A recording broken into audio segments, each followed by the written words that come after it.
Culture is the set of knowledge, beliefs, values, customs, language, art, traditions, and behavior that shape the way people live in a group of society.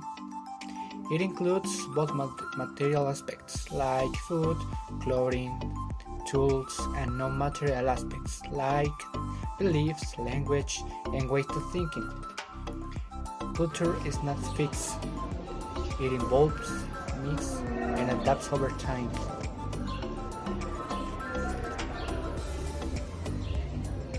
The culture we are most interested in, especially in education, is school culture. School culture includes the relationships, the rules, the teaching methods, the language spoken, celebrations, and daily routines that shape the life of a school community. It is built by teachers, students, families, and the wider community. It, it reflects both local traditions and the broader national culture, and it influences how students learn and interact. Since its founding in 1982, the secondary school number 6 has formed generations of students with values and knowledge that transcend the classroom. Its mission is to offer quality education and foster the integral development of students. The secondary school number 6 has classroom equipped for learning, a library with reference material, science and technology laboratories, and sports facilities that encourage physical activity. The teaching team at secondary school number 6 is committed to the academic and personal development of each student, providing support and guidance. The relationship with the community is fundamental. It highlights its participation in cultural activities, book fairs, and ecological programs that strengthen its bond with the environment. The secondary school number 6 Valentin Gomez Farias is a pillar in the education of our community, forming responsible and prepared citizens for the future. As said before, Valentin Gomez Farias Secondary School is located in the city of Puebla. This school is part of a friendly and strong community. It's not only a place for learning, it is also a place for growing together.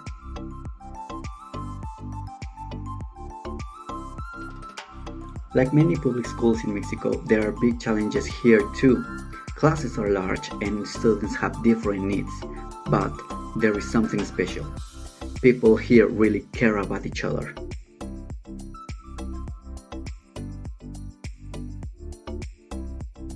Some students need extra support. For example, students with autism need clear routines.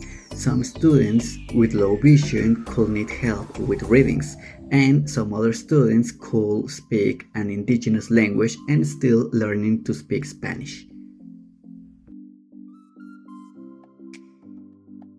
Valentin Gomez Faria Secondary School has a psychology center and a support center of USAIR. They help teachers and students every day, but sometimes activities are not adapted for everyone, which is why the school is still learning how to do this better.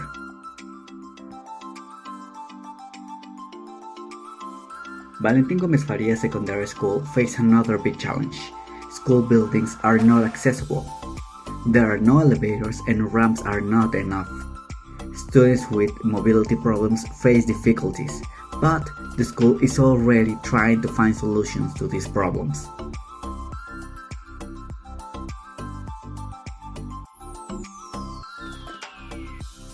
Valentin Gomez Faria's community is working together. Teachers move classes when needed. They asking for help from the outside, and most important, they care and want to improve. Inclusion in Valentin Gomez Faria Secondary School, it's not perfect, but it is real. In this school, no one is left behind. Every student matters, and every step they take is a step forward, together. And today we will talk about a key concept in education, situated context. let's dive into how to design situated didactic interventions for the English classroom within the framework of the NEM. It is important to work with situated context because meaningful learning occurs when our students can relate what they have learned to their daily lives. This not only increases their motivation but also improves their understanding and retention of information. Now let's look at some projects that can be carried out in the classrooms.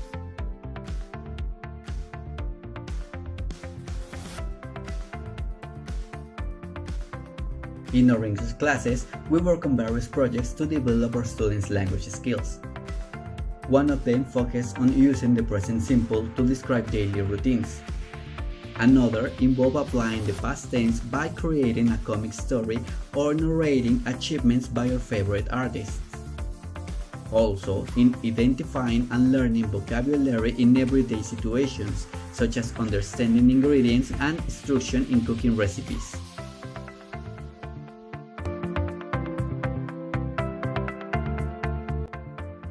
These activities help reinforce grammar and vocabulary in a fun and practical way.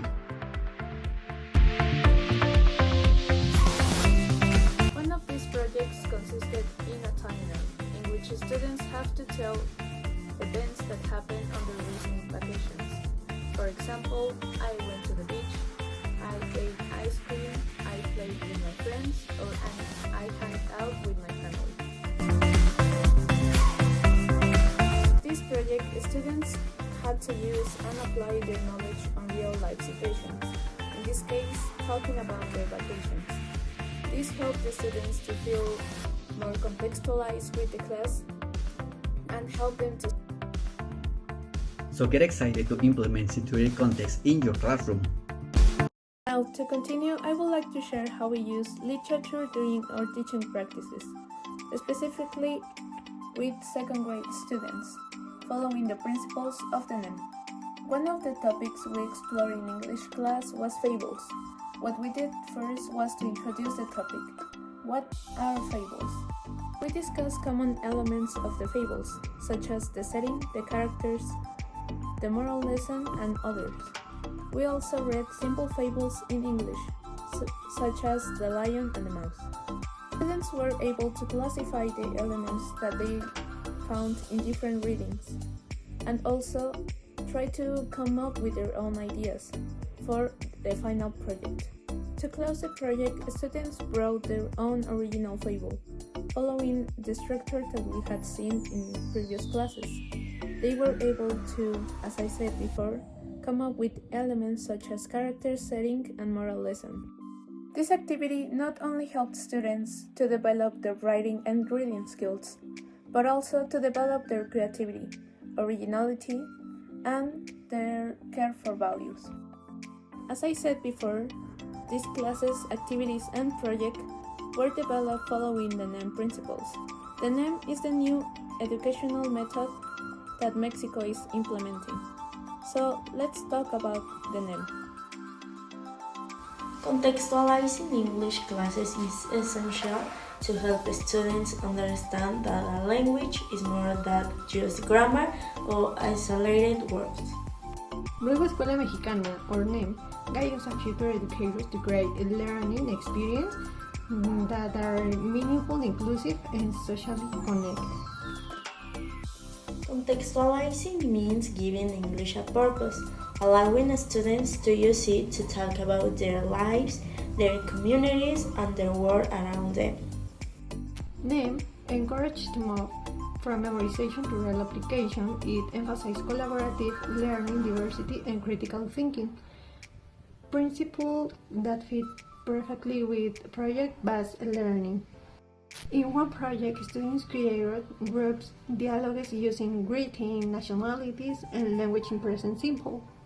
To reinforce this, they made personal passports, where they wrote information like name, nationality, and language, using grammar and vocabulary from English classes.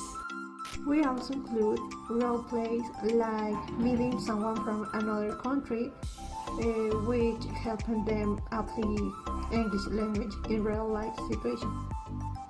Students were not just repeating sentences, they were engaging in real communication creatively and confidently.